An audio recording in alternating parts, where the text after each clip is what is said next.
اثبات قدرت افکار. دور و برتون نگاه کن، آدم‌ها شبیه ذهنشون دارن زندگی میکنن. اونایی که همش دارن غر میزنن، همش تو شرایط غرآورن.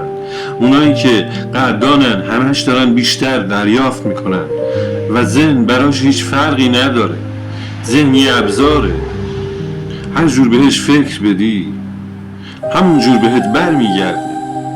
این جهان کوه هست و فعل ما ندا، سوی ما آید نداها را صدا. سیستم دنیا اینجوری کار میکنه، یه کوه جلوت قرار گرفته و تو اینجا وایسادی و داری داد میزنی. هر دادی بزنی همون به سمتت بر میگرده.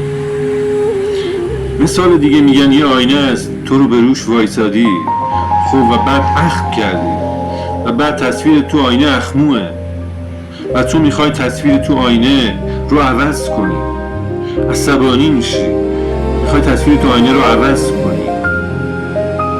برای عوض کردن تصویر تو آینه باید خودتو عوض کنی.